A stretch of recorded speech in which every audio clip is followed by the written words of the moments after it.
little bit of blue that was left over from a 55 Dodge, and I had some white left over from a 57 Chevrolet.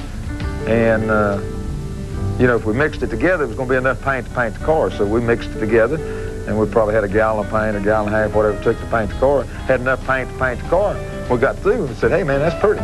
The sunglasses came about, when we used to run a lot of dirt tracks and stuff. I wore those bubble goggles, and they kept getting sweaty and to get dust in behind them and stuff. And, you know, again, my eyes were always sensitive to light, so I got to wearing sunglasses. And then I got to wearing them in the race car. And I got this particular kind that was wrapped around that, you know, the wind would go around them, and you didn't sweat in them anyway. They'd get dirty, but you wouldn't sweat. And then the hat and stuff, I guess it came about probably in early 70s, somewhere along there.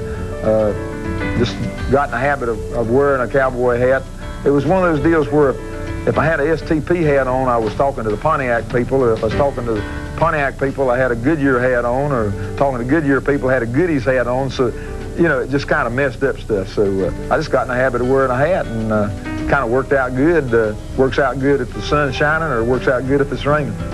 We got with STP in 1972, and you know, up until then, I was real fortunate that most of the time we had factory backing, so we'd send a car on to Riverside, and myself and Dale Inman and my brother Maurice went by Chicago to see Andy about a sponsorship. Now this is like 3 days before the race, or before the season started. I mean, that's how business oriented we were.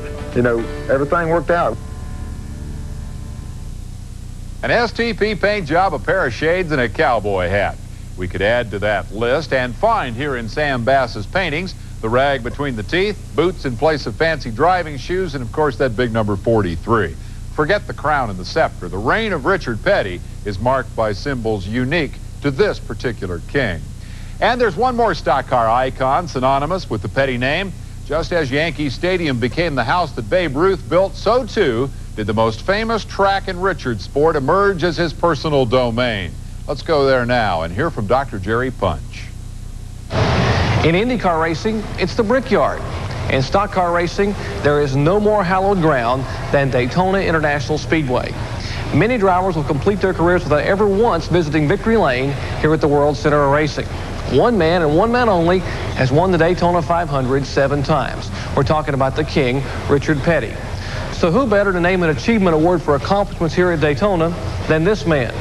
You know, millions of fans have enjoyed his accomplishments week after week, but it takes a fellow competitor to really understand how difficult those achievements actually were. In 1964, I was in my 5th year of stock car racing, and Richard was entering his 7th. And what took me 16 years later to accomplish, Richard Petty did that February. When he won that Daytona 500 in 1964, that's when it, and under very adverse conditions, that's when I thought, hey, this guy's got something. And despite having a lot of tire trouble and having to make an extra pit stop, he kept his cool and won the race. In 1966, Richard won his 2nd Daytona 500 in a rain-shortened race.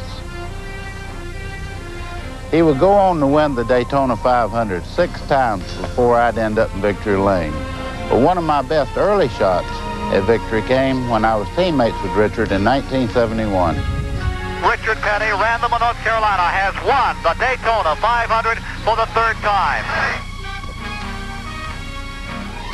Richard Petty wins the Daytona 500, the first man to ever win it 4 times. And the STP cheering section now in turn 1 goes wild. Richard Petty has just won the Daytona 500 for Andy Granatelli. All right, Petty is coming around to take the checkers in the battle for the 2nd place. We'll go all the way around the speedway one more time. Here come those cars fighting for 2nd across the line. There's the checker round, and the STP Dodge of Richard Petty has won the Daytona 500. They're out of turn 2. They're down the backstretch. Here goes Cale on the inside. Cale makes the move. He's down very close to the grass. Down he tries to shut him off. Cale's in the grass. Cale loses it. He tries to pull it back. Down he side by side. They make contact. Both head toward the wall. They hit the wall. And turn number 3 will have a new leader.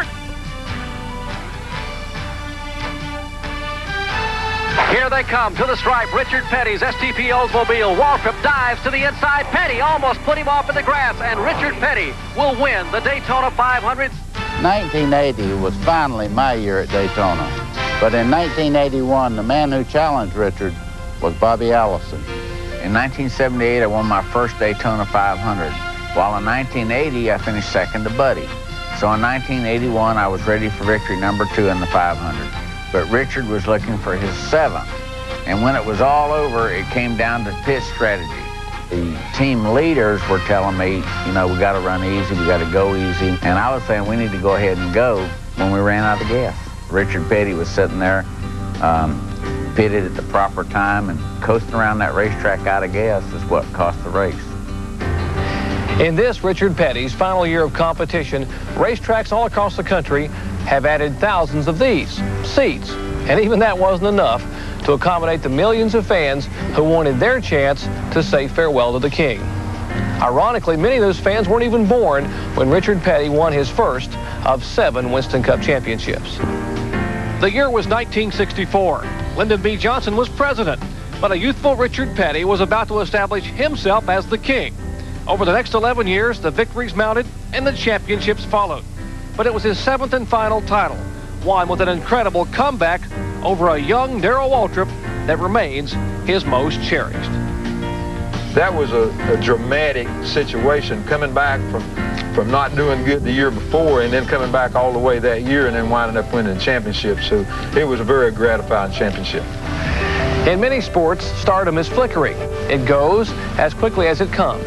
Arguably, no other sports legend has impacted their sport this century as much as Richard Petty.